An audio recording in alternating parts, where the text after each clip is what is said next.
Congratulations. Okay. Congratulations if you've made it this far. Yeah, we've lost a lot of people along the way. I think the internal family systems part was particularly rough on people, triggered a lot of emotions and stuff. So we had a lot of comments about that, but you're still here, still standing while you're sitting. But good for you. So just to give you a little bit of an overview. So today is week 29. So we're officially done the IFS workbook, right? We worked through all of it. And what we're going to do today is we're going to introduce the sixth tool. So if you remember, we introduced first tool was crisis plans, then there's diary cards and chain analysis, then goals diary cards, rational mind remediations before goals diary cards. Those are the 5 tools we introduced before. And today, it's going to be the 6th and last tool of the simple course. So these are all the tools you need to kind of transform your life. Now you have to use them, okay? And this is used to be called wise mind remediation, because that's what dialectical behavioral therapy calls, wise mind. But, I realized this year that it's closer to self, so it's internal family systems term. So instead of being wise mind remediation, now we call it self-led remediation. But it's still the same. So that's what we're going to introduce today. And the idea with self-led remediation is that because we're nearing the end of the course, and this has been like a long course with a lot of information, we do want to leave you with one tool that you can use going forward, right? And if you use this tool, it's kind of like the Swiss Army knife of tools. It encompasses or contains all the other tools within it, right? And it's kind of like if you use this going forward, you're going to be doing a lot of the work you need to do to continue to heal and grow. So so that's what we're going to do today. And Joe and Nicole are going to talk about this as well. But just to give you, I think it bears repeating. So next week, which is week 30, right? That's the longer session if you want to stay for the extra hour, because we couldn't fit all the material into 3 hours. That's sort of one of my favorite, but they're all kind of my favorite, right? But that one is where we bring together internal family systems, self-led remediation with the last module of dialectical behavioral therapy was interpersonal effectiveness, right? Because a lot of people talk about how, yeah, I did the scripts and the assertiveness scripts and it still didn't work. And so there's some limitations to dialectical behavioral therapies, interpersonal effectiveness skills and stuff. I think this IFS answers some of those questions. How do you approach those difficult relationships where just telling the person, just giving them a script isn't going to work, right? How do you approach that? So that's for next week. And there's a lot of material. It's actually super interesting because, yeah, I mean, I think we could have spent the material I have for next week. We'd probably spend like 2 days. But you got to cut somewhere, otherwise this course would last forever. But yeah, we're going to go into also sort of the some of the main modalities of couples therapy, what they recommend and how they do their work. So yeah, that'll be next week. All right, and then Joan and Nicole will remind you of what's going to happen in the coming weeks after that.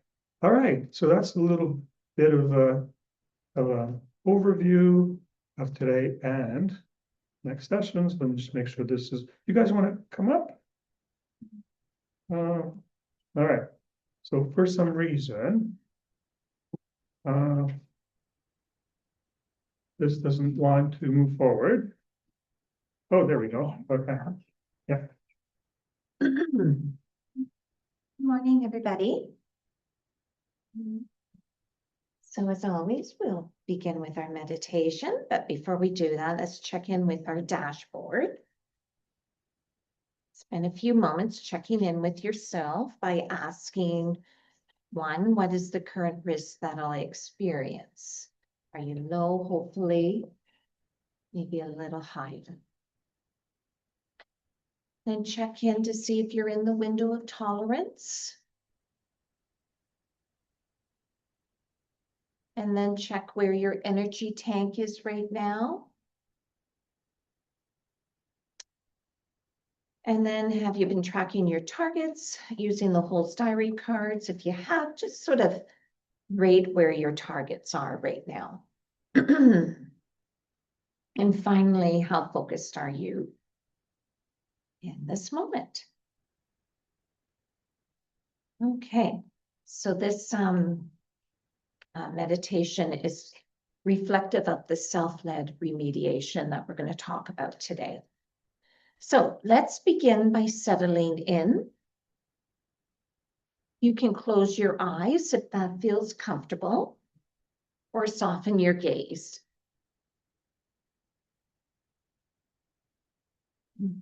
Allow your body to arrive, just as it is. No need to change anything yet.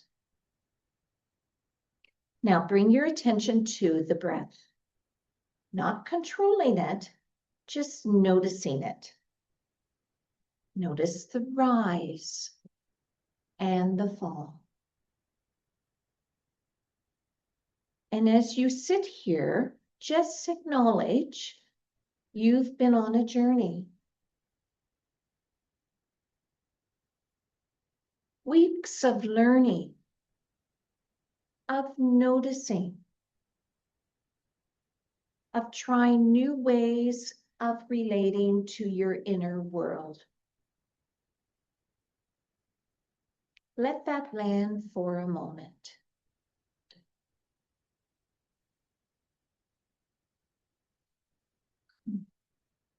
Now gently turn your attention inward.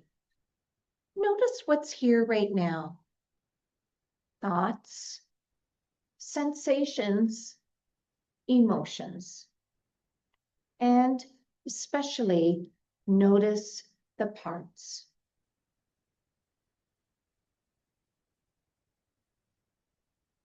Maybe there's a part that's tired, a part that's skeptical, a part that's proud, a part that's unsure what comes next. You don't need to fix or change any of them. Just notice.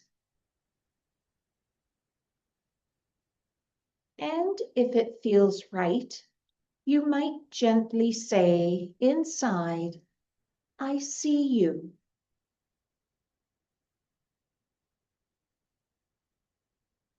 Now, see if you can sense something else. Not a part, but the space that is aware of all the parts. The one who is noticing. In DBT, we call this wise mind. In IFS, we might call this self. It's not something you have to create. It's already here. It's the part of you or the presence in you that can be curious, calm, compassionate, steady, even if it's just a little.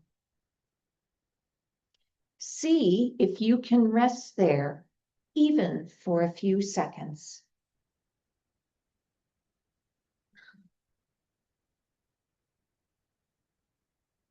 Now, from this place of self, gently turn towards one part that feels important right now. Just one. Not the most overwhelming one, just one that is asking for a bit of attention. And from this self place, silently offer, I'm here with you. Notice what happens. No need to analyze. No need to do it perfectly. Just being with.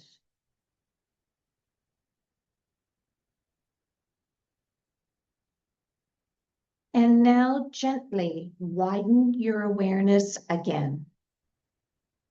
This is the essence of self-led remediation.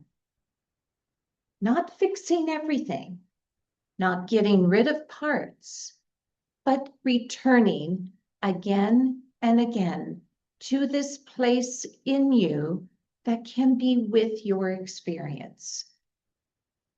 You can do this anywhere, in the middle of a difficult moment, in a conversation, in a quiet morning.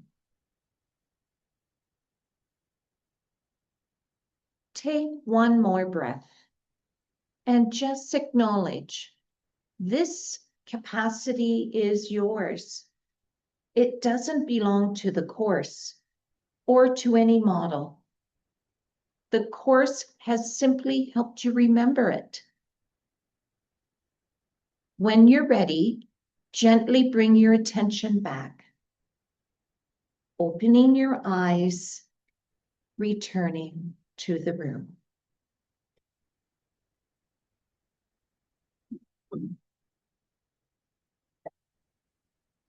Here's our course schedule. So this is week 29. So just a reminder, next week, week 30 is the extended session till 1 o'clock if you'd like to stay for the 4 hours. And then after that, I'll go over here. Oh, that's week 31. After that, May 27th. I'm not sure what the topic is. Oh, there's another slide. Is there another slide? We'll review that when we get up here. Today, we are doing May 13 is the self-led remediation, and Rob is our volunteer for that session. Oh, here we are. Okay. So next week is the self-led remediation applied to intimate relationships. We're going to apply a lot of the interpersonal effectiveness skills that we learned in DBT and incorporate that into particularly those very challenging relationship issues that we may encounter. And then the week after that, week 31, on May 27th, is bringing meaning and purpose into your life. That's our Circle of Meaning session. And then week 32 on June 3rd, myself and Nicole, we're going to do end of the year special course highlights, feedback, and we're going to have a little brunch. And then week 33, June 10th, is sexuality and bonding. This is a pilot session for this year. Don't forget, so homework from last week, work on part 5 of the IFS workbook, accessing your unlimited self-leadership. And those are on pages 179 to 209 of the workbook, or the 5th part of the session 24 to 29 slides that were sent to you, which can also be found on the website. It was to read session 28 in the simple manual, interpersonal conflict and repair. Homework for the coming week is work on self-led remediation, the remainder of sessions 24 to 29 slides. Make self-led remediation a daily practice for the indefinite future. Read session 28 in the simple manual, interpersonal conflict and repair, and make sure you've worked on the Circle of Meaning homework. Homework habits checklist for anybody that needs a little help with doing all this work. The participant agreements, which I'll also skip over. So next week, for those of you who want to stay, our session will end at 1 p.m. instead of 12. Week 32, June 3rd, will be our official end of the year session. We will do a brief review of the highlights of the course. We will ask for your feedback, for your reflections on what you will take away from the course, and how you plan to continue to do the work of healing and growing. Joan and myself will also host the ever popular Simple Game Show Extravaganza. There's lots of pressure, right? Yeah. We better start practicing right now. Amidst all of this, we will do a brunch so that we know how much food to bring. We would ask everyone who plans to come in person to send us a quick email confirming, and that's at itsimple2023@gmail.com. Certainly, if any Zoom participants also want to come in person, please email and we'd love to see you. Although week 32, June 3rd, will be our official end of the year session, there will be a week 33 on June 10th. Week 33 is a pilot session entitled Sexuality and Bonding in Modern Day Relationships. It looks at the enormous expectations we have of modern day relationships and considers why so many of them are in trouble. It's a pilot session because it's new, and before we consider making it part of the course, we want to test it out on you and ask for your feedback. We hope you all come. So there's the self-led healing as daily practice. Fool's diary card. So we're jumping in. Are you jumping in? Yeah. Okay. All right. All right. Right.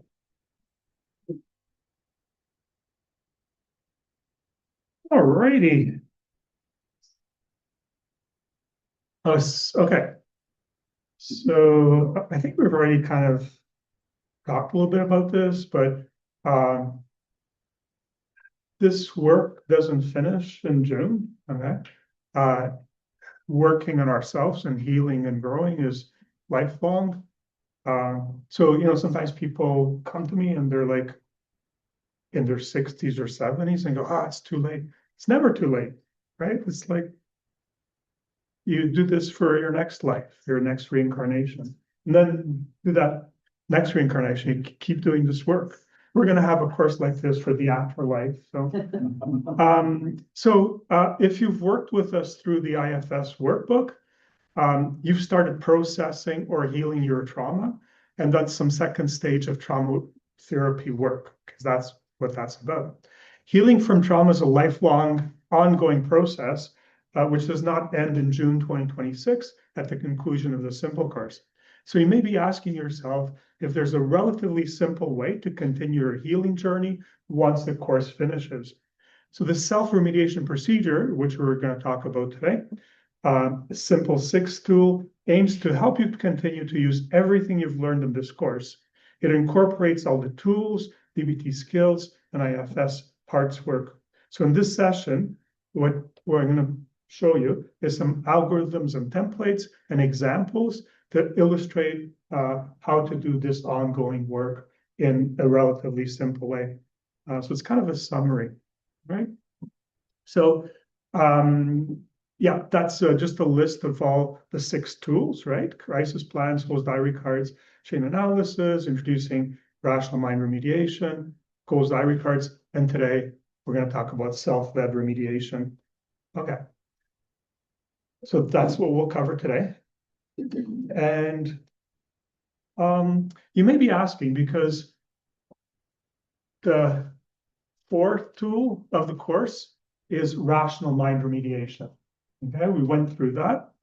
And rational mind remediation is very similar to cognitive behavioral therapy, right? Which is kind of one of the most popular kinds of therapy out there.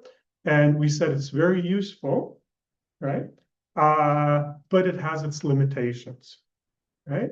So you may be asking, well, what's the difference? Because we've already done one kind of remediation, the rational mind remediation. What's the difference between that and self-led remediation? Okay. So in week 15 of the course, we explored how to use your editing, splicing, and pasting mental video technique to replace a situation in which you were an emotional mind, okay, and fell into a hole, and how we would have felt, thought, and acted in the same situation had we been in rational mind. So I hope you remember that, right? You want to use those situations, you fell into the hole, you're in emotional mind, okay? And then think, oh, if I'd been in rational mind, how would that have gone? So that was in week 15. That's DBT's rational mind remediation, and very similar to cognitive behavioral therapy's thought records. And also behavioral activation and behavioral experiments from cognitive behavioral therapy. So we already know that at a particular point in time, people tend to be mostly in rational or emotional mind. We've talked a lot about that in DBT, right? Rational or emotional mind. You're one or the other. When we are in emotional mind, we sometimes make decisions and take actions that are not in our best long-term interest, because we do it impulsively, we do it out of emotional mind, and later we regret it, right? So emotional mind decisions, that's what a lot of dialectical behavioral therapy tries to get you to think about. And rather than make them in emotional mind, it says, well, let's try to make them in wise mind, right? So when we are in rational mind, we're more likely to make decisions and take actions that are in our and other people's best long-term interest.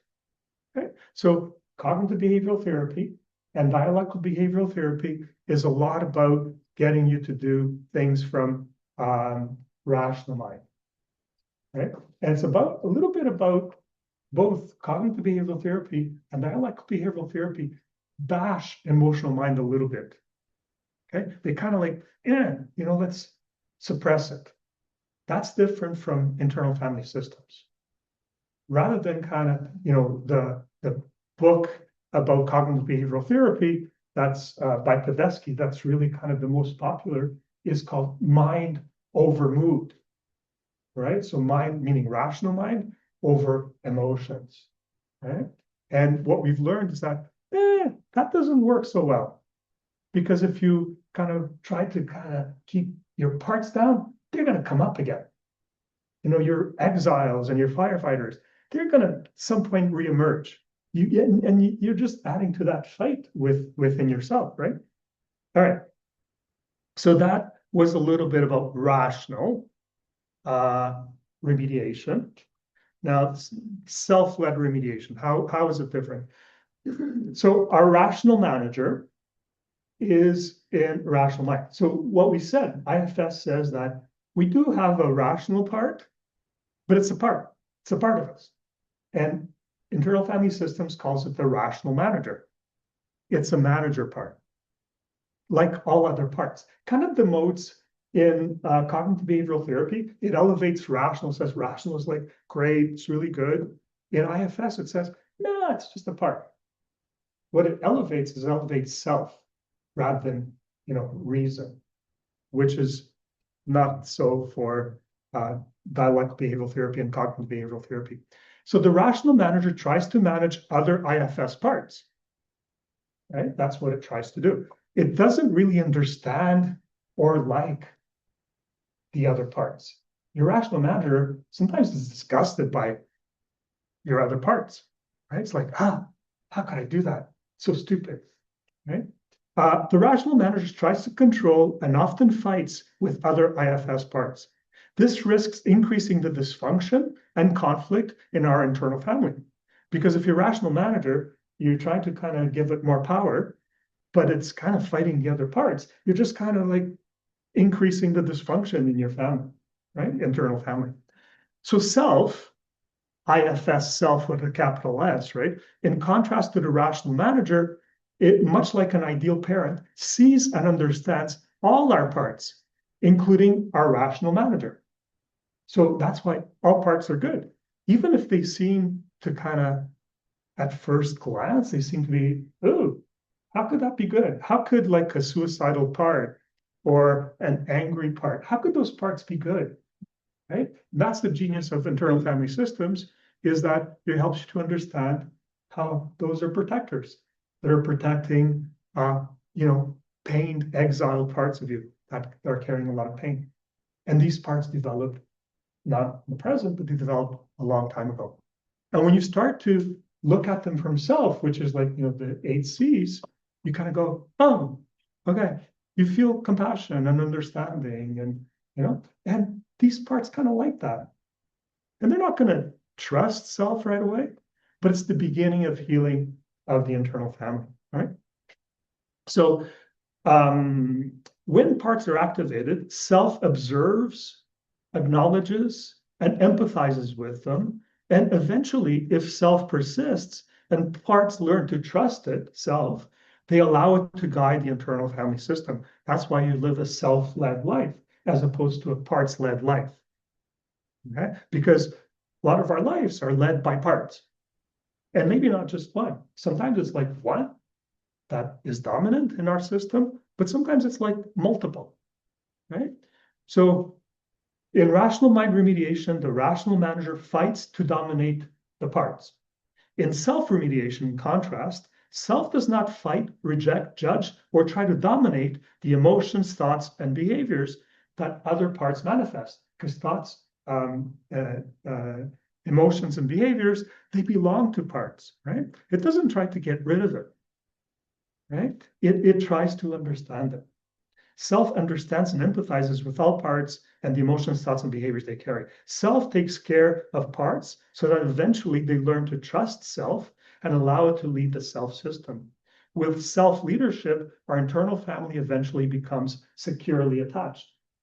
So we talk a lot about attachment, right? But our internal families sometimes are not securely attached. They don't like each other. And how do you become securely attached? Which is self can do that. Because securely attached is being attuned and appropriately responsive. It's being like an ideal parent. So that's what we're trying to do inside of ourselves, is become a securely attached internal family. All right.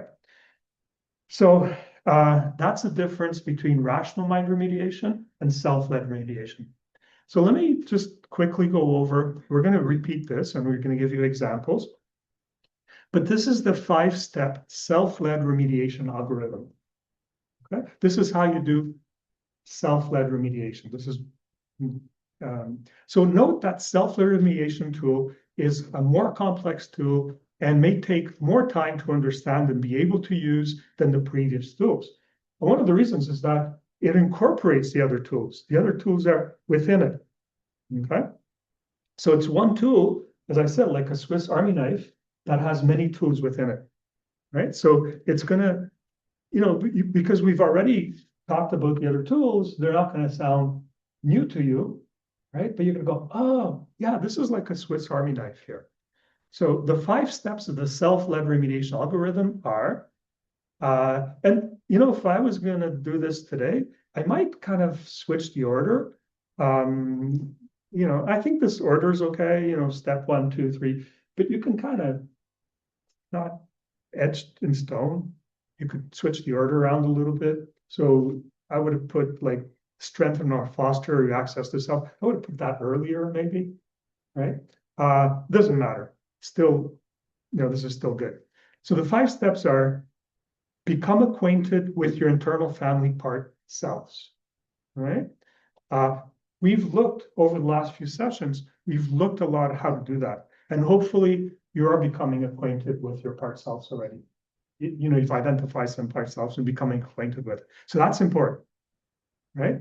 And then use the internal family part selves you've identified in step 1 as advanced targets in your Hol's diary card. So this is the first tool in the Swiss Army knife, is that you're going to use tool number 2, which is the Hol's diary card, right? But now, instead of having, at the beginning of the course, we had beginner targets, then we had intermediate targets, which were like emotions or behaviors or thoughts, right? Now, the advanced targets, you're going to have parts in your Hol's diary card, all right? And we'll talk more about that. So these are the advanced targets. They're your parts. Put them in your Hol's diary card. I'll show you how that's done. Step 3, following the template provided, I'm going to talk about it in a little bit, do a self-led chain analysis when you become activated. So you're already familiar with regular chain analysis, right? And because you're already familiar, this is not going to seem like totally different to you. It's gonna go, oh, yeah, we did a chain analysis. If you remember, chain analysis, like what happened, what did I feel, what was I thinking, what was my behavior? That's a chain analysis. We talked about it quite a while ago. That it was one of the tools. But now it's going to be self-led. So a little kind of twist to it, and I'll show you how that's done. Step 4, strengthen or foster your access to self. Okay, so I think that this is like a piece that's missing a little bit from the workbook. The part 5 of the workbook is about accessing self, right? That workbook, you have to keep it short, right? But how do you, because a lot of people ask questions around this, how do you kind of like, I don't have a good sense of how to access self. How do I bring that? We've talked a lot about self, the 8 C's and 5 P's and stuff, but how do I bring it into my life, right? So hopefully this will help. And then step 5 is allow self to become acquainted with your parts or members of your internal family. Okay, so it's kind of bringing them together. That's the healing work.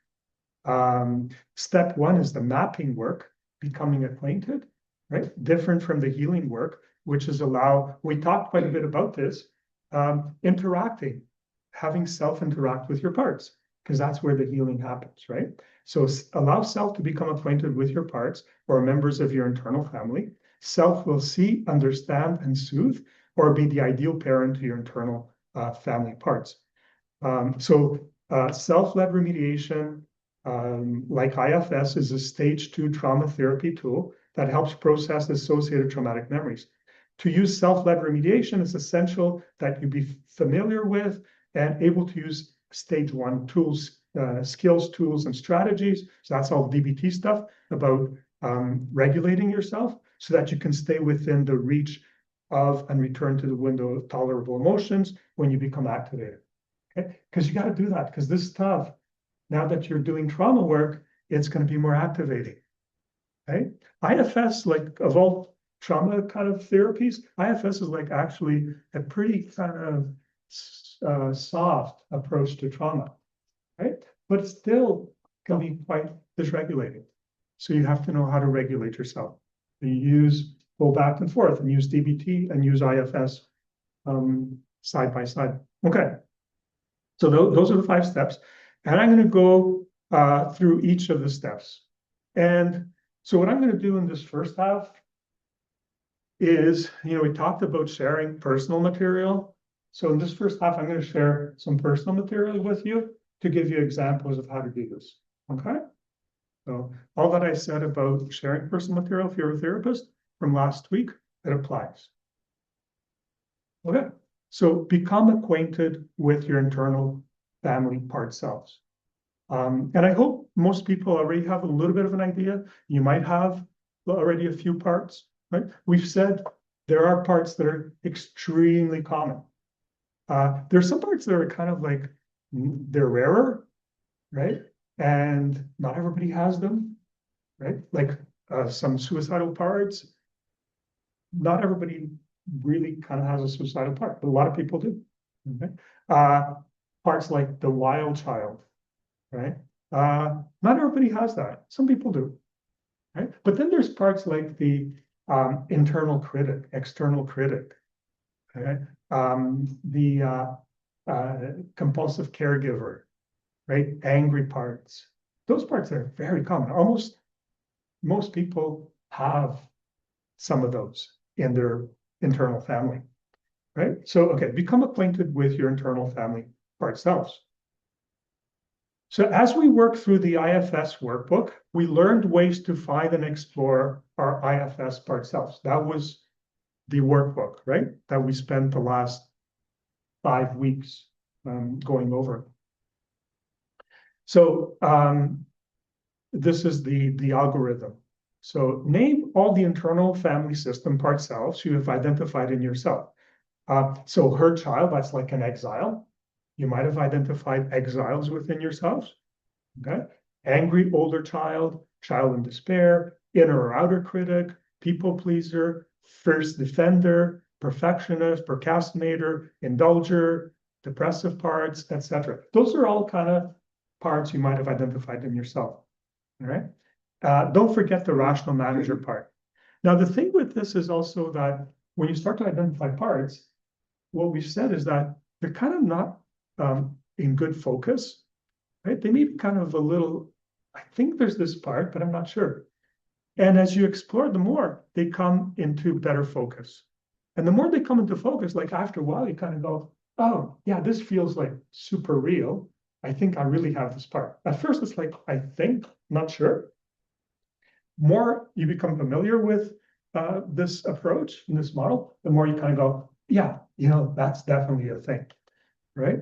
So after naming your part selves, acquaint yourself with your part self. So that's the process of focusing in on them a bit better, right? Because first they're not in good focus and they're kind of fuzzy, you're not sure, right? So how do you do that? How do you focus them? So you visualize in your mind's eye what each of these parts looks like, right? For me, that's kind of really important. Maybe it's because I'm like a visual person. Maybe this is not important for everybody. But I kind of, when I have a part, I've identified a part, and even if it's like a little bit fuzzy, I kind of ask, and this is like, it might seem like strange, but this is like what's called creative imagination. I just go, show yourself to me, because I think I see this part. I think this is what this is about. Show yourself to me. And almost always, if I allow it time and space, an image comes to me. Okay. And then, oh, okay. Right. That captures it. Sometimes it's like you at a time in your life, as we said last week, it doesn't have to be a person. We were doing this with somebody in, I think, the Boeing group, and it was actually, was it a lightning bolt? It's something like a lightning bolt, but it wasn't a person at all, right? But it was the same process. I asked for small, if you allow it to come to you, what comes to mind, right? So that's a good way, because these parts kind of, if you believe this model, they have power. They're going to communicate with you. They're going to say, okay, this is what I look like, right? And then I think it's important to, either draw it. I hesitate to talk about AI because I know some people have strong reactions. But, if you're comfortable with AI, maybe ask AI, like prompt it and say, can you, I think this is a part, and this is what the part is like, and this is what it looks like. And, came up, Megan, last week.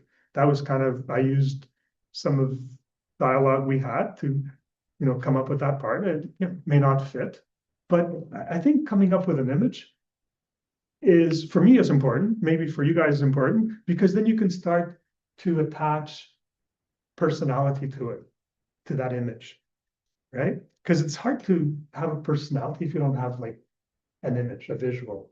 But then you can go, well, what is this person or this part like? What does it feel? What does it think? How does it behave? Right? And you spend some time, translating the parts that are within you into an external representation. Okay? So I think that's really important. So visualizing in your mind's eye what each of these parts looks like, maybe getting it on paper, drawing it, finding a picture in a book, whatever. And then this is the process of being curious about each part's personality, how they behave, think, feel, and what state of activation are they mostly in? Are they calm or alert? Are they in fight or flight? Are they in freeze? Right? So think about it as if it was a real person living inside of you. Okay. And then another step as you're becoming acquainted with your part selves is, what's the origin story of this part? Where does it come from? Where did it begin? Was it like early in life? And we talked a little bit about that in the IFS workbook. Those moments in your life, right, where that were really important moments. Those may be like origin moments for these parts. when and why did it arise in your life to protect you, and how did it protect you? So this is all part of becoming acquainted with your parts. When you are activated, use the strategies discussed in the workbook to figure out if the activation involves already known, okay, missing an N there, or new to you parts. Add new parts to your parts inventory. So this is, I'm going to give you an example of that because at the beginning, when you're doing this work, there are parts that are much more, they're much more extroverted. So parts can be introverted or extroverted, and there are parts that are extroverted, and they're going to kind of like just come out, and they're going to show themselves to you, right? Now, there's other parts that are more introverted, right? They're harder to get to know. So, at first you're going to get to know your extroverted parts, and some introverted parts may be really important, right? But they may only slowly reveal themselves. So you may be doing this work for a while and you become activated and you kind of go, okay, what is this about? Try to figure out, what parts were activated. And you kind of go, doesn't really fit any of the parts I've already identified. And it's like, oh, this is a new part, right? But the longer you do this work, it's kind of the law of diminishing returns. At first you identify like many parts, and then it kind of slows down to kind of a trickle. So as time goes on, you may still discover new parts, but they're fewer and fewer, right? Does that make sense? Yeah, okay. So, and then as you discover new parts, you add parts to your parts inventory, right? So you have to keep track because these parts, they don't want to, how would you feel if, there's a family member, you're kind of all eager to get to know them, and then you just like kind of ignore them after that. It wouldn't be very good, right? So these parts want to continue to, once they've revealed themselves, they don't want to be ignored. They want you to keep them in mind, right? So you have to do that. You have to come back to them. So completing this parts mapping, this is called parts mapping, all right? And this is parts mapping is not where it can be triggering, but it's the healing part that's even more triggering. But parts mapping is just finding your parts, okay? And naming them, getting to know them. Is necessary before proceeding to the next phase in which we will use these parts as advanced targets in our whole diary card. The IFX workbook helps us do this work. That's what it was about. The becoming acquainted with your part selves template prompts us to do this work, all right? So this is like just a template that is going to remind you how to do this work, right? So there's a column there for part self. So if you have, and it may be kind of not very well in focus, but then it kind of asks you, what does it look like? How old is it, all right? What does it typically feel? What state of activation is it usually in? Or its typical thoughts, if any, or its typical behavior or behavioral urges. And then write down the origin story for each of these parts. When and why did it arise in your life to protect you? How did it protect you? So that's kind of a template to help you to get better acquainted with your parts, right? To make them be in better focus. All right. So now I'm going to give you an example. So I told you about the process of becoming acquainted with your internal family part selves. So I'm going to give you an example, like own personal example of that. Okay. So that's the template. So in my personal IFS work, which included working through the IFS workbook, I've identified and explored several parts of my internal family. How I found them and their stories are described in the exercise examples I offered in sessions 24 to 28. So if you remember, I put my work on the workbook in sessions 24 to 28, right? But we didn't kind of go over it, just quickly went over it. I offered in the website and the slides if you wanted to kind of have an example. So it's in there. And this is from the work that I did last summer with Kate, right? But, so it's in there. So now I'm gonna talk about stuff that I can't tell you about each of those parts because I've gone over them in sessions 24 to 28, right? So I'm not, you're gonna go, oh, where did that come from? If you're curious, go back to sessions 24 to 28. That's there, okay? How they came about. Okay, so how I found them in their stories, all these parts are offered as examples of how you can go about finding your own internal family parts, all right? So, and I was talking to somebody recently and they're saying, man, I seem to have like a lot of exiles. Is it possible that I have so many exiles? And yeah, it's totally possible. You know, in that work, 24 to 28, these are the exiles I identified. So some of them are quite young and some of them are a little bit older, right? But at least 6 exiles, if not more. And then the thing, what's interesting is that, so these exiles, because all exiles have protectors, right? Because all exiles need to be kept out of, because they carry pain. You don't want them in, you know, you don't want to be experiencing their emotions and their thoughts and stuff.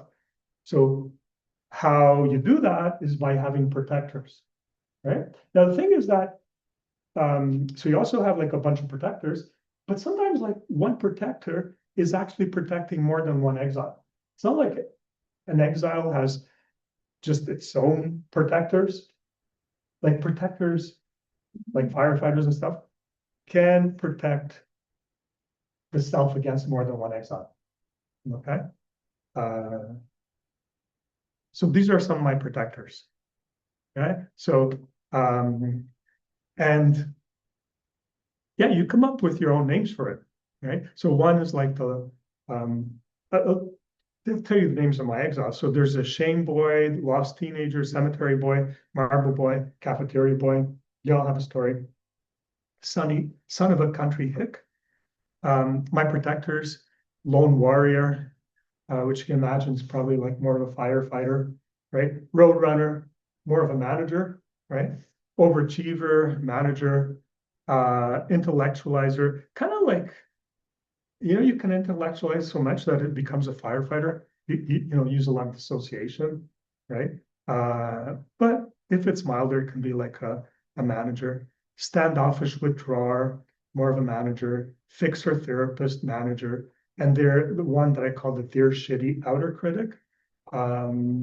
Yeah, that's like, can be a firefighter. It's funny how the firefighters are darker, right?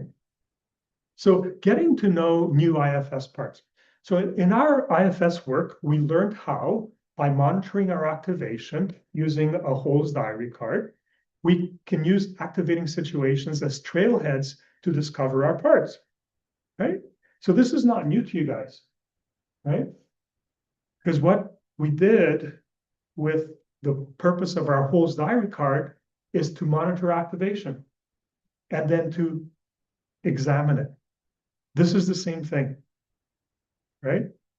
Except now we're still monitoring our activation. We're still using a Hole's diary card, but instead of like, oh, I was angry, or I was really sad, or, you know, whatever the activation may be, and then we kind of do a chain analysis for that.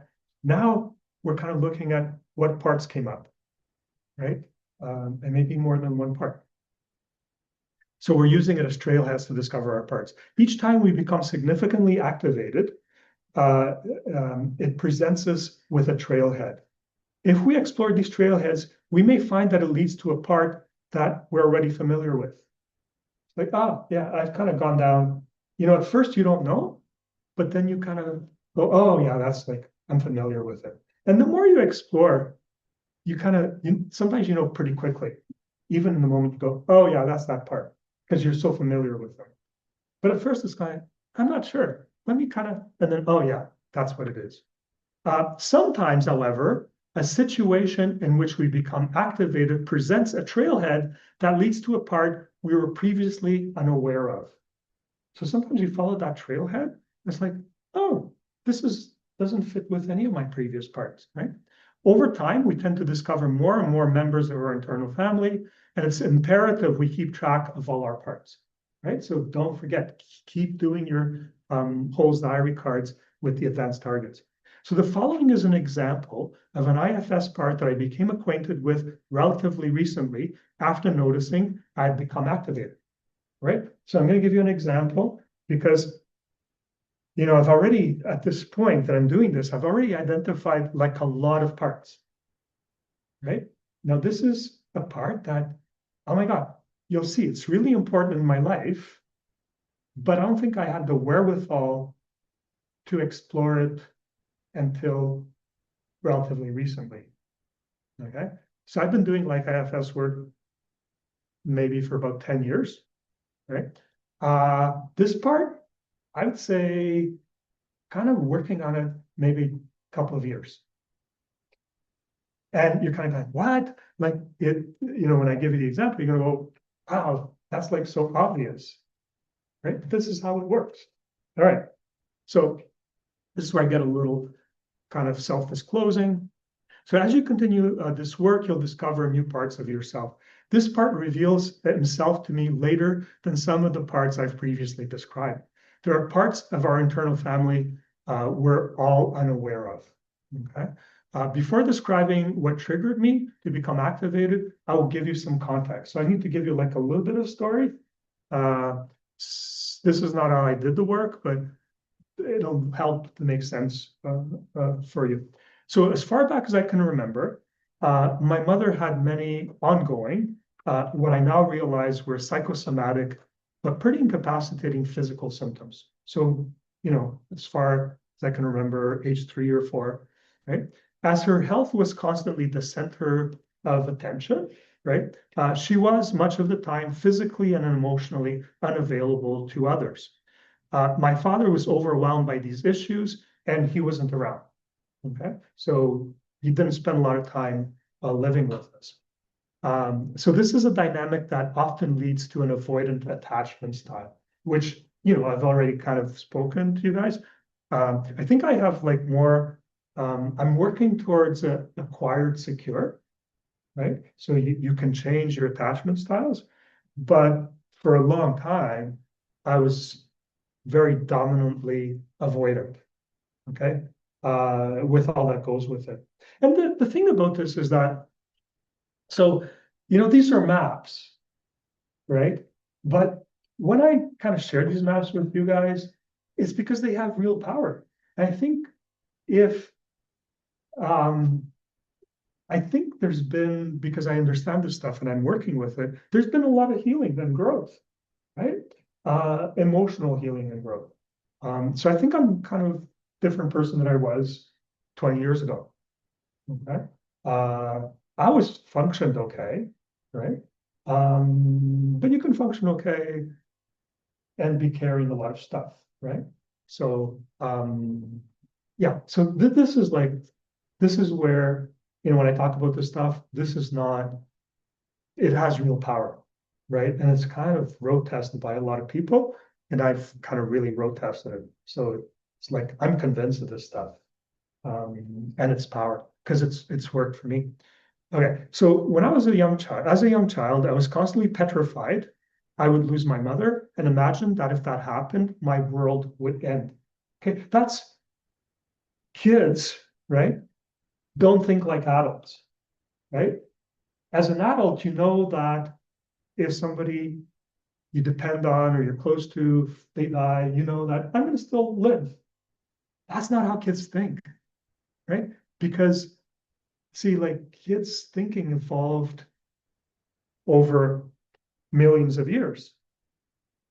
And in reality, you know, if kids and or parents weren't around, chances are, you know, if you're a hunter-gatherer, maybe the rest of the tribe or the band kind of takes care of you, but maybe you just get abandoned, right? So we don't think, when I say think, I'm talking about emotional thinking or emotional, it's not rational thinking. Rationally, we know that, oh yeah, there'll be somebody to take care of us. Emotionally, right? our instincts tell us, no, there's not going to be anybody. And kids think much more emotionally than they do rationally. Okay. So as a young child, I was constantly petrified I would lose my mother. I mean, I remember literally petrified when she was away, when she was in hospital, when she was having surgery, when she was convalescing. So that's kind of the background growing up. And then when I was 16, so I came to Canada, I was 11. And when I was 16, my mother was again very seriously ill. So interesting because when she came to Canada, I was 11, she was 31. All the psychosomatic illnesses she'd had, which were constant in Portugal, right? They just kind of cleared when we came here.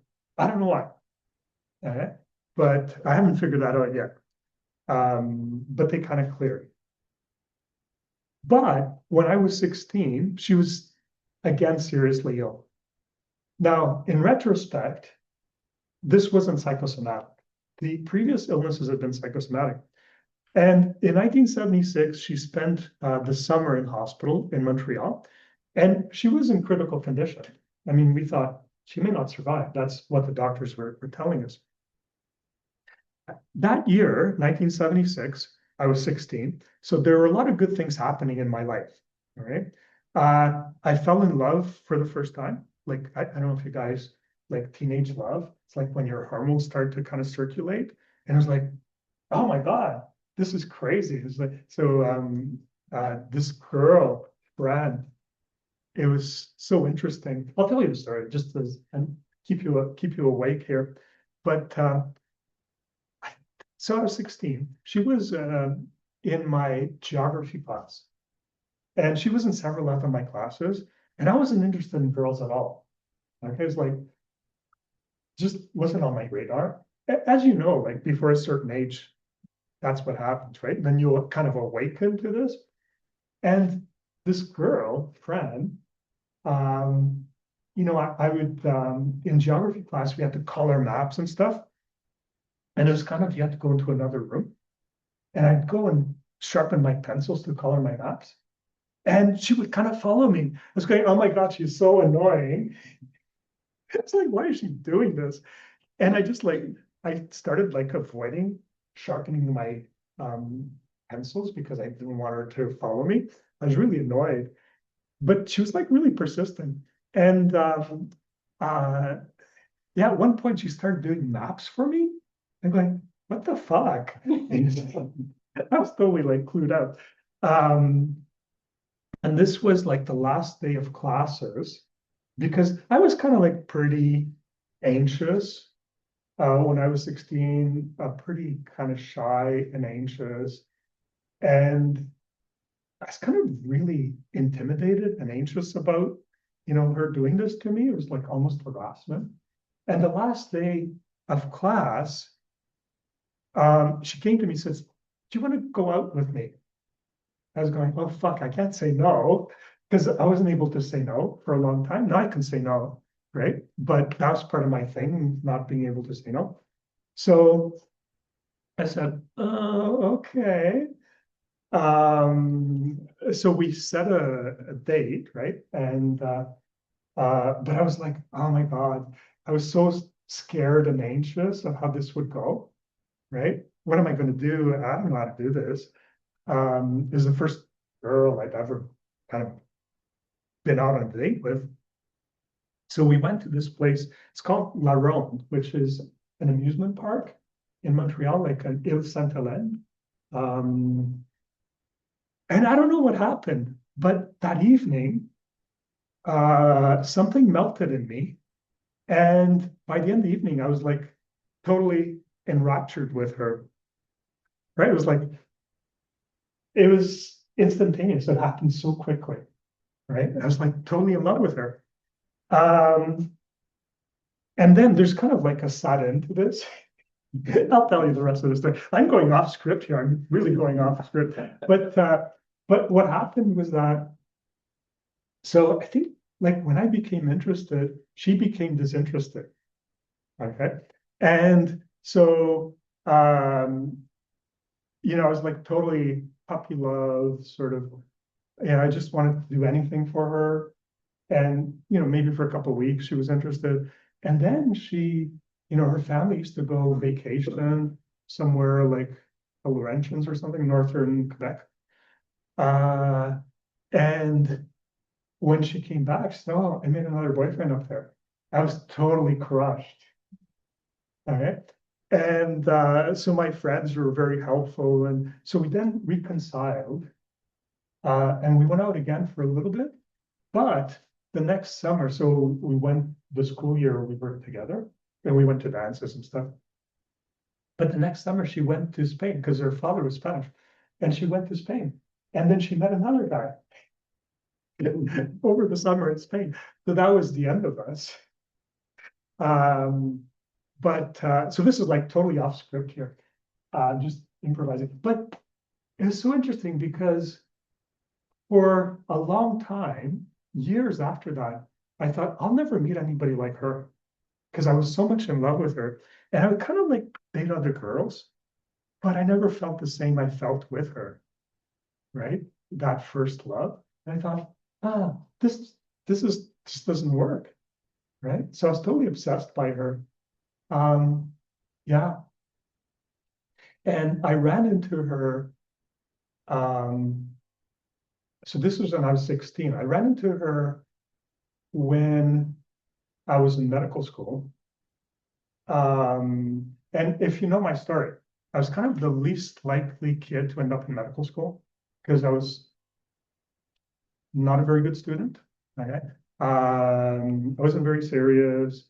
And I don't think like people thought, don't know what he's going to do with his life, but not go to medical school, which is like, pretty hard to do. But I met her downtown Montreal, and just ran into her. And so we had coffee together that day. And so I was telling her about my life. I thought, yeah, I'm in medical school. I'm sure she didn't believe me. She thought I was making this shit up, right? I did go to medical school. And she was saying, "Oh, yeah, I got married." So this is like we were 25 or 26 at that point. And she got married and she had like 3 kids. And I was going, "Oh, okay." So I was cured of my love, but up until then, I was like totally obsessed with her. But then like meeting her, like that was like, "Oh, okay." It was just like, "Oh, she's not," because when I was 16, I was totally, but now it's like, yeah, she's not that interesting anymore. I mean, she's a nice person, but it's like, yeah, it's kind of dull. So yeah, anyways, it's just oversharing here. But that's a little bit of context, because 1976, that summer, that's when I fell in love with Fran. Okay. And when I went to La Ronde. And so that was really important to me, right? And also that same summer, I used to play soccer for my high school team, and I got a job as a ball boy in 1976 soccer tournament, which is like an amazing job. We were paid um, to be ball boys. You got a really good salary. I got to watch all the Olympics. I had a pass. The problem was that I was so obsessed with Fran that I didn't go to a lot of the events just to be with her. Stupid me. Should have gone to the events, right? But it was the best job that I had. So just as so many exciting things were happening in my life, the joy I might have felt was spoiled by my mother's illness. Because remember, that same summer, she was in hospital for the whole summer, critically ill, right? So there are all these things, good things happening in my life. So I felt that once again, the focus was on her, right? It's kind of detracting from, there's all this good stuff in my life. And that was stopping me from having my own life, which kind of is a pattern that had been there all along, except now it's like it hits you in the face. This is like insane, right? Now, it wasn't psychosomatic, it was real, right? So as a child, I learned I had learned compulsively compliant, autonomous, that's avoidant adaptation. If you remember Patricia Crittenden, parentified, and people-pleasing strategies, right? That's how I got along. That's how I survived as a kid, avoidant attachment. But now my resentment and anger became more powerful than those younger parts. So it's like, this is like, no, I want to have a life. I don't want to follow this same pattern. So I was like very, very angry. So I developed a new resentful protector, which I named the angry, unempathic teenager. Okay, so angry, unempathic teenager.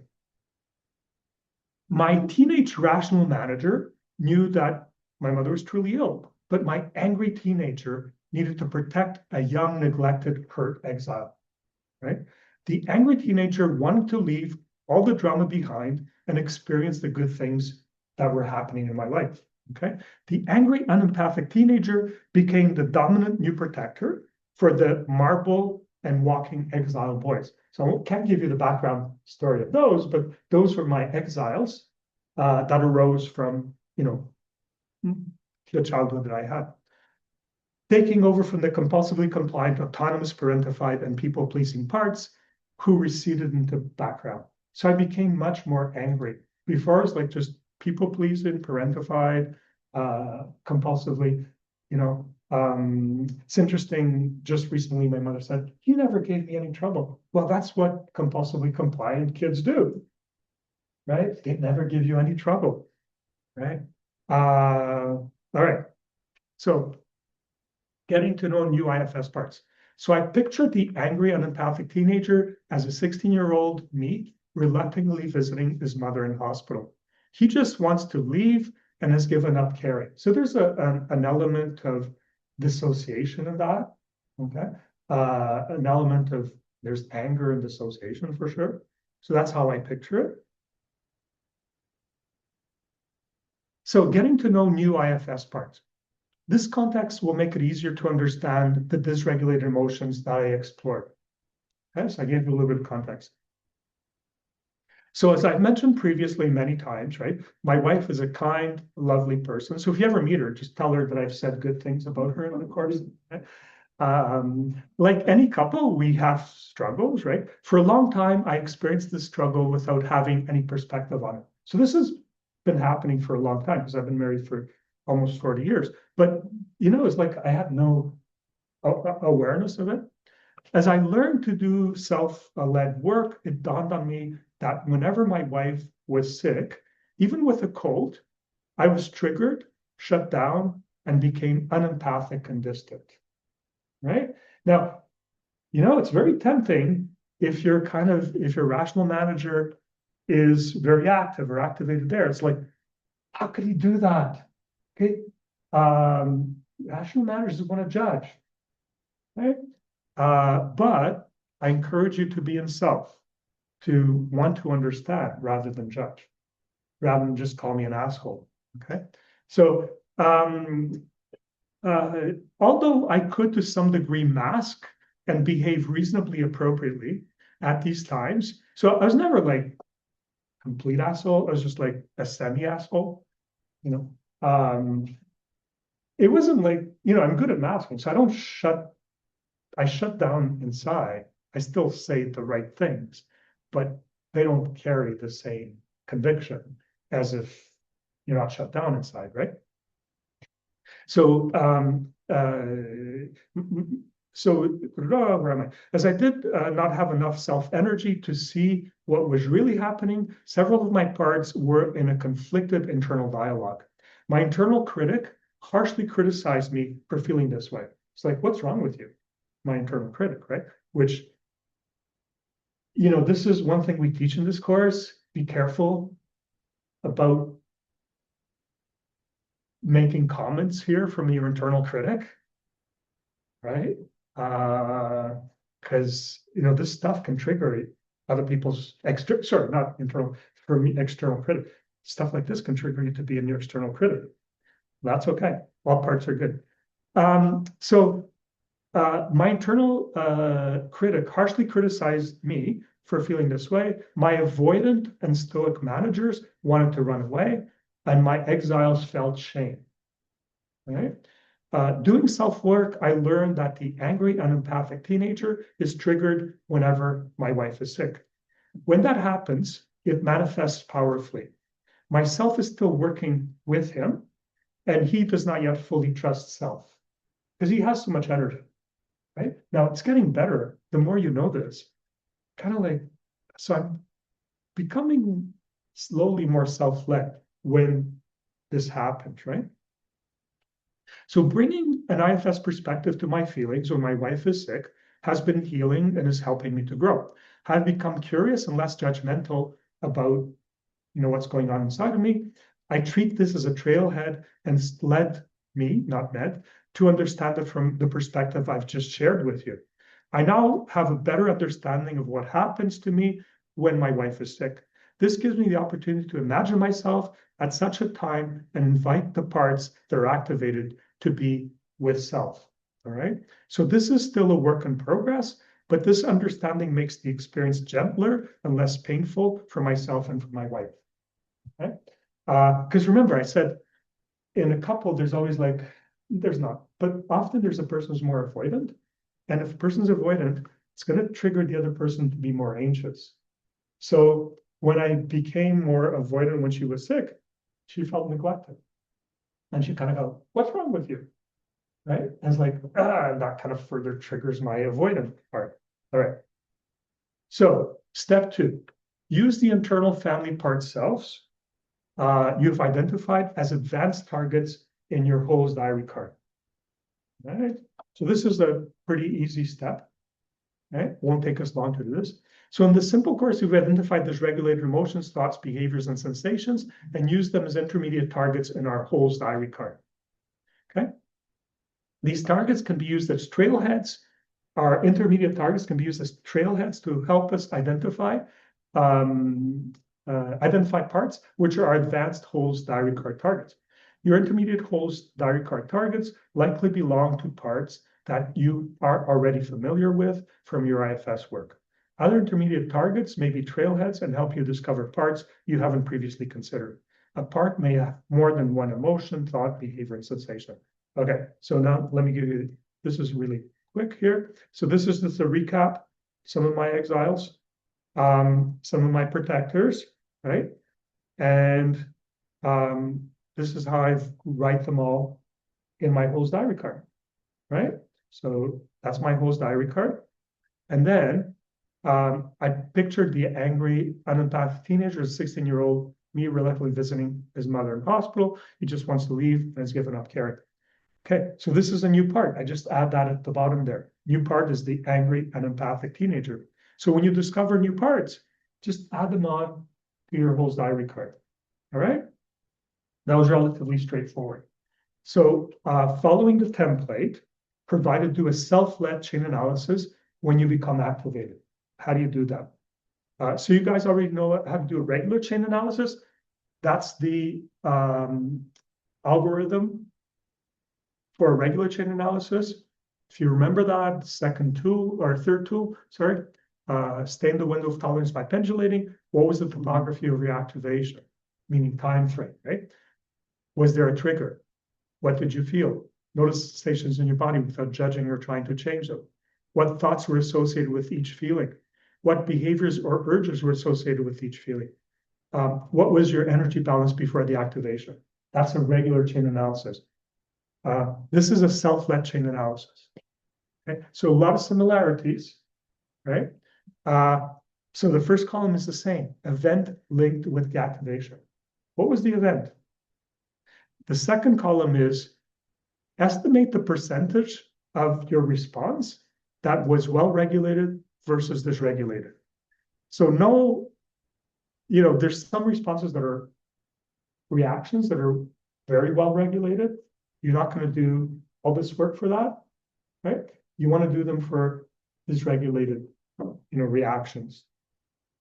The third column there says parts that were activated. So this means you've already had to identify your parts, and then you list them. Feelings and arousal states of each part. Thoughts each part, if any, behaviors and urges of each part, conflict between parts, right? So now you're looking at, you're doing a chain analysis, but you're considering your parts and what each of them carries. So very close to just the regular chain analysis. But let me give you an example, okay? Because I think that'll make it clearer for you. Now, never said this work was easy, right?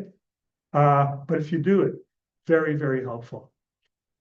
So I'm doing a self-led chain analysis here, right? So first column, triggering event. My wife becomes ill, even mildly, for example, with a cold. Historically, this has been a recurring trailhead that has produced shutdown, emotional distance, and lack of empathy before my self-led awareness developed. Okay, that's the triggering event. Now, remember the second column there was estimate percentage of response that was well-regulated versus dysregulated. Okay, well-regulated, I wouldn't even maybe say 25%. It's probably more like 5% well-regulated. I'd say like 95%. I don't know why I put that. But I think it's mostly dysregulated, right? So my surface behavior was partially masked. I appeared reasonably appropriate, while my internal dysregulation ran much deeper. My wife still sensed this disconnection. Because, you know, when you live with somebody, you know, it's hard masking, right? They kind of see through your mask. So now, remember the third column? Parts that were activated, right? So I looked at the parts that were activated. So I'm doing a self-led chain analysis. So I identified 5 parts. The topography of my activation shifted over the course of development. My early compliant parentified managers stepped back when the angry teenager emerged at age 16, and that protector has remained dominant in this trigger cluster. Self still has limited access to my angry teenager, right? So exiles. So I'm going to describe each of my parts here. The marble and walking exile boys. So, you know, you don't know what these are. I don't have time to go over them, but they're my hurt parts. So feelings that these exiles carry: neglect, abandonment, fear of loss, and grief. These parts are terrified that my mother, now symbolically my wife, will die or disappear. Okay. Thoughts: if she gets sicker, I will lose her. My world will end. No one is looking out for me. Okay. Urges: to cry, to cling, to be seen and soothed. But these are quickly suppressed by avoidant protective parts. So that they carry the pain of that grief, right? But they're suppressed by the compulsively caregiving, autonomous parentified part. All right. So now the angry, unempathic teenager is a firefighter, right? And what feelings does it carry? Resentment, anger, and a burning need to escape. Feels robbed of good things, just as I felt robbed by my mother's illness during 1976 Montreal summer.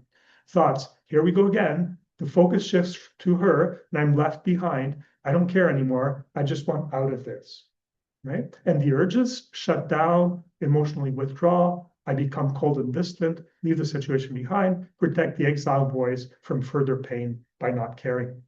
Okay, so other parts. So I said I identify 5 parts. Another part is the internal critic. So feelings: contempt directed inwards. So criticizing yourself. I feel shame and self-disgust at the coldness and empathy that I feel. Thoughts: what is wrong with you? Your wife is sick and you're being cold. You're a bad partner, a bad person. Urges: to shame and correct myself. I attempt to override the shutdown with self-criticism rather than self-energy. And of course, that's not going to work, to criticize yourself. How is that, you know, if you follow that, how's that going to work? You're just going to shut down more, right? Manager, another manager. The avoidant stoic manager. Feelings: I feel detached, numbed. This is classical avoidant detachment activation, emotionally unavailability as a survival strategy learned in childhood. Thoughts: don't feel, don't engage with the discomfort. That's a shutdown, right? Keep moving, stay autonomous. Urges: to physically and emotionally withdraw, to keep busy. My masking appears functional while internally I'm shut down. And the the last part is exile, which has receded, the compliant parentified child, which I was a lot, but now I'm kind of less.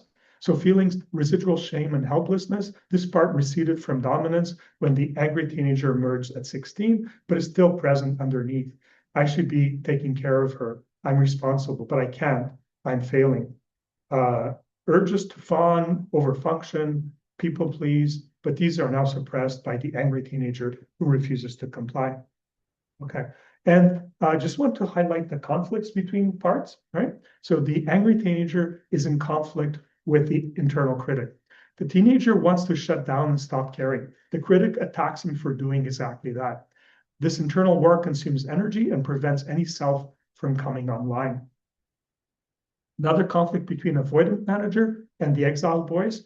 The manager numbs and distances to prevent the exile's pain from flooding consciousness, but the exile's grief and need for connection remain unmet, deepening their burden. And then another conflict between teenage rational awareness and the angry teenager. As part of the system, the rational teenage manager, a part of the system, the rational teenager manager knew my wife was genuinely ill, just as 16-year-old knew my mother's pancreatitis was real, but the angry teenager need to protect overrode empathy, creating guilt and confusion. Okay. Think so. I'm not going to read the compliant child versus the angry teenager. Let me just give you the self perspective. And this is like the work that I'm doing now. So myself has begun to recognize this trigger cluster and approach it with curiosity rather than judgment, treating it as a trailhead rather than a character flaw. Self now understands the angry unempathic teenager's origin story and protective intent.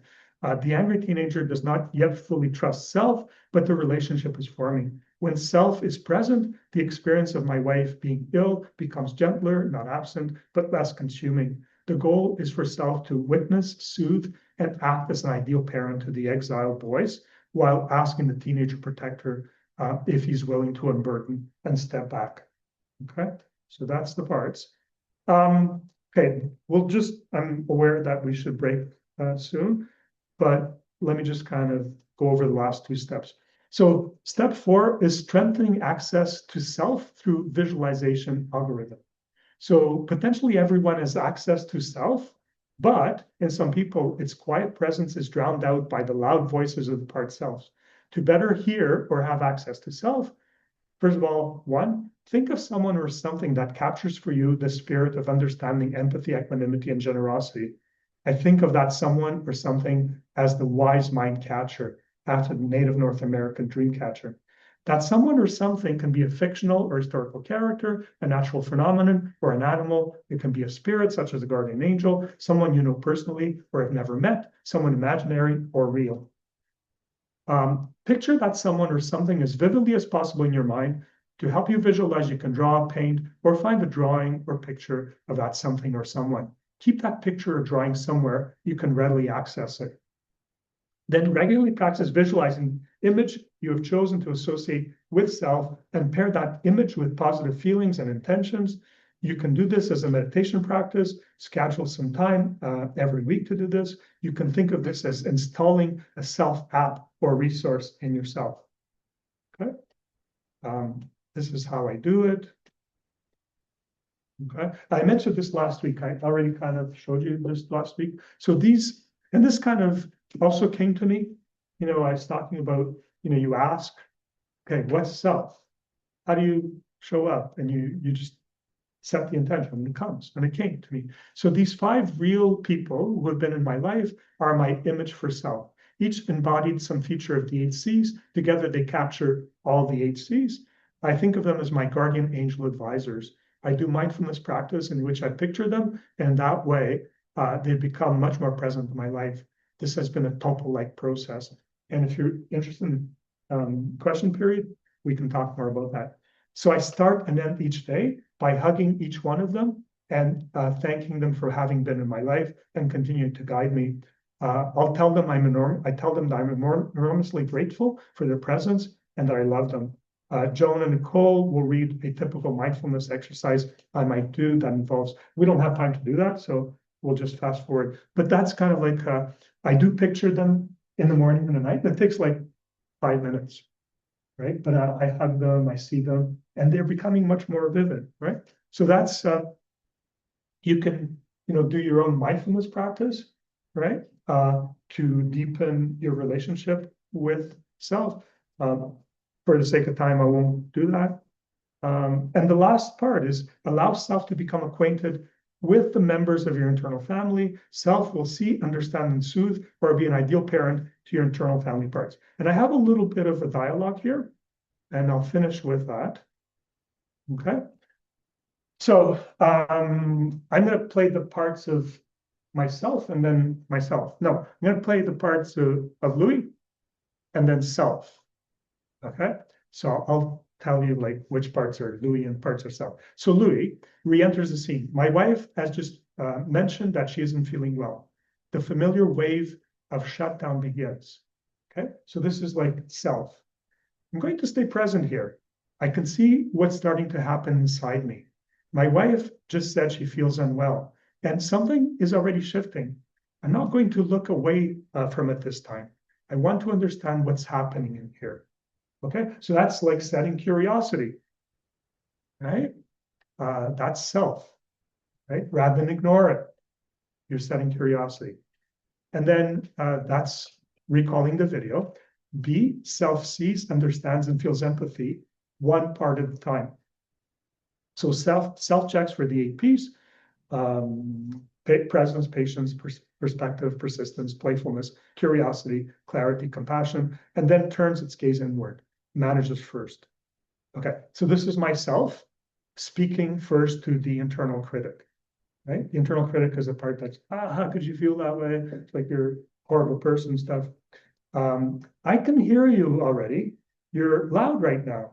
You're telling me I'm being a cold, terrible partner. I see you. I'm not going to fight you. I'm curious about you. What are you afraid will happen if you stop attacking? Internal critic. If I stop, you'll just keep being this way. You'll hurt her. You'll be like your father, absent when it matters. Someone has to keep you in line. Okay, then self. You're trying to protect me from becoming him. I understand that. That's a heavy job that you're carrying. You can rest for a moment. I'm here now. Okay. The critic quiets slightly. Self turns towards the avoidant manager. So you can, this is just a sample of that dialogue. You could carry on that dialogue. I can't give you like extend the dialogue, but just give you an idea of how you do this with each part.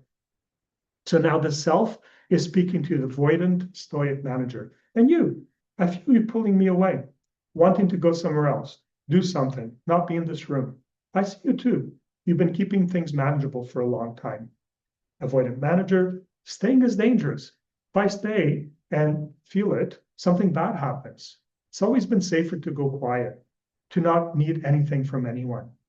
And then self. You learn that when needing people meant being disappointed. I'm not going to ask you to need anyone right now. I'm just asking you to let me be here for a few minutes. You don't have to disappear to keep us safe. Okay. So then progressively intimate encounters, the angry, unempathic teenager. So self moves towards the dominant protector, the angry, unempathic teenager. This is the most charged encounter. Self approaches slowly without an agenda. So this is self speaking to the angry, unempathic teenager. Hey, I know you don't want to be here. I can feel you wanting to shut down everything down.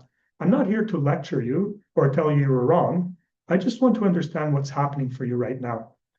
Angry, unempathic teenager, you don't get it. Every time she gets sick, it's like being 16 again, standing in that hospital corridor in Montreal. I was supposed to be at the Olympics. I had a life, and then everything stops because she's sick again. It's always her. Self. 1976, that summer was supposed to be yours. First love, the best job, the Olympics, and it got swallowed. I can see that. That's a real loss. You didn't get to feel it then. You just had to keep going. Angry, unempathic teenager. No one cared that I lost it. So I stopped caring too. It's the only thing that worked. Self, I know. And that strategy protected you and the younger boys inside from being swallowed by grief and fear. You were carrying something enormous at 16. You still are, but this is my wife, not your mother. She's going to be okay. And you don't have to handle this alone anymore. I'm here. Angry and empathic teenager, I don't know if I believe you yet. And self, that's okay. You don't have to. Just let me sit with you for a moment. Pause. The angry teenager doesn't leave. That's enough for now. Okay. So with the teenager's permission, self meets the exiled voice. Self speaking to the angry teenager. Is it okay if I go and spend some time with the younger boys, the ones you've been protecting all this time? Angry and empathic teenager, fine, but don't make it worse for them. So self speaking to Marble and walking exile voice. Hey, little guys, I can see you. I know you've been here for a long time, waiting for someone to notice. I see how scared you are right now. Scared that if she's sick, she might not come back, that the world will fall apart. Marble and walking exile voice, it always goes wrong. Every time something good happens, something takes it away. We're always waiting for the bad thing. Self, I know, that's what it always felt like. You learned that so young, but you're not alone in this anymore. I'm here. I'm not going anywhere. And this time, she has a cold. She is going to be okay. You don't have to carry this fear by yourselves. Marble and exile voice, can you stay? Self, yes, I'm staying. So what is shifting? My angry teenager has not fully stood down. He remains watchful, but he allows self to sit with my exiled boys. This is a meaningful step. My internal critic received acknowledgement rather than counterattack and softened. My avoidant manager was not forced to stay, but was invited and did not flee. The exiled boys experienced, perhaps for the first time, someone staying. Trust is not built in one dialogue, but this encounter is a deposit in that account. Okay. So just as we end here, so this is the edited self-led version, spliced and revisualized. So this is, we use the editing, splicing, and pasting to replace the original video of my parts taking over. And this is like, you replace self in the video, right? Splice in self. So I imagine the same triggering event. My wife says that she's unwell, but this time self is present from the start. So the edited video. My wife mentions she isn't feeling well. There's a familiar inner pull, the beginning of an old pattern. But this time, self notices immediately. Rather than blending with the teenager's shutdown or the avoidant manager's withdrawal, self pauses, takes a breath, inwardly self turns towards the parts. I see you. I know what this is. We are okay. The exiled boys feel the presence of self and do not flood. The teenager stands back, watching, not leading. Self turns to my wife with genuine warmth, asks how she's feeling, brings her tea, sits nearby, not from obligation or from the compliant child's old programming, but from a self that is free to care because it's not overwhelmed. This version is visualized slowly, repeatedly. The pause, the inward turn, the gentleness outward, spliced over the old video, run again and again. Okay. So, why don't we take a break? All right. And we'll come back at a 1:45, and then we'll work with Rob. All right. And then we'll save our questions for the end. We'll take all questions at the end. You seem perturbed by the plan. Well, Elaine. it's just that, for the end, and I have questions. Oh, okay. Should I pause? Should I pause? Yeah, why don't you pause? Yep. Why don't you Okay. pause the video? So why don't we